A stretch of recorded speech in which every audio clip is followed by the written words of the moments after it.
recognized. Thank you, Mr. Speaker. At this time, I would like to yield 5 minutes to the author of the legislation, the gentleman from California, Mr. McClintock.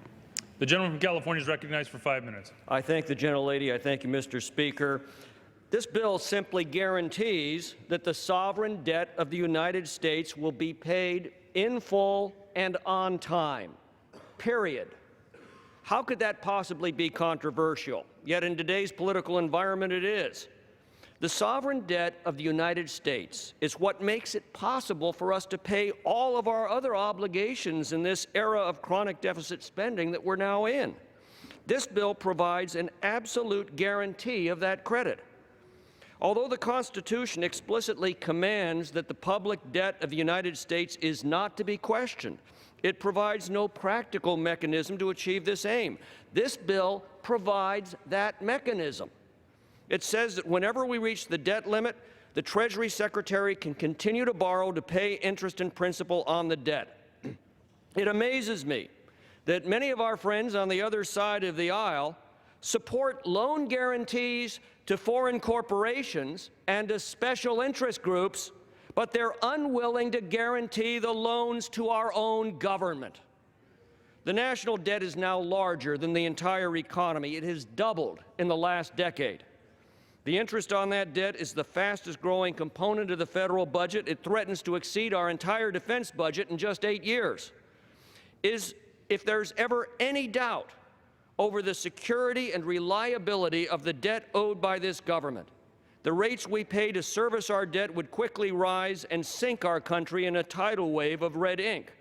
Now, this is not a substitute for raising the debt limit. We all recognize that in this era of chronic deficit spending under this administration, that's going to have to happen. We have a responsibility to raise the debt limit, but we also have a responsibility to review the policies that are driving that debt. The Default Prevention Act says loudly and clearly to the world that no matter how much we may differ and quarrel here in Washington, the sovereign debt of this nation is guaranteed and that their loans to it are absolutely safe. Now, we hear the charge that this would pay debts owed to foreign governments before paying our own troops. Well, actually, more than half of our debt's held by Americans, often in American pension funds. China holds just 7%. But whether our loans come from China or from Charleston, without the nation's credit, we cannot pay our troops or meet all of our other obligations. Opponents charge that this is an excuse not to pay our other debts. Well, what nonsense. This maintains the credit that is necessary to pay our other debts.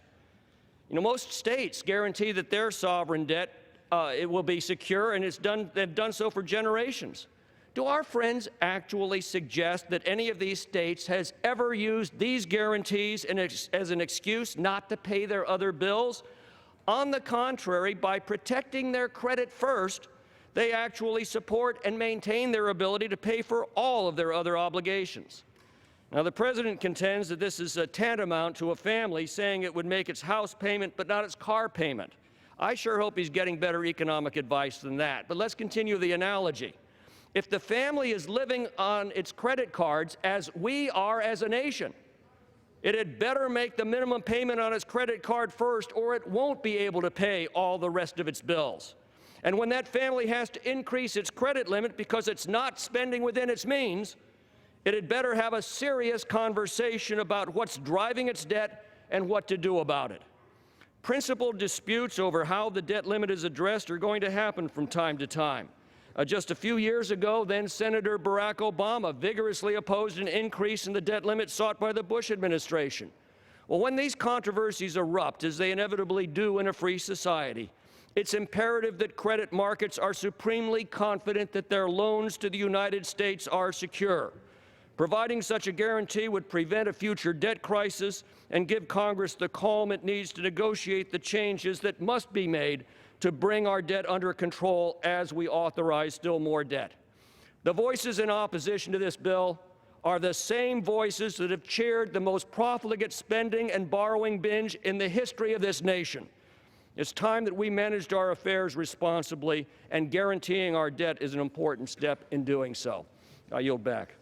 The gentleman yields back. The gentleman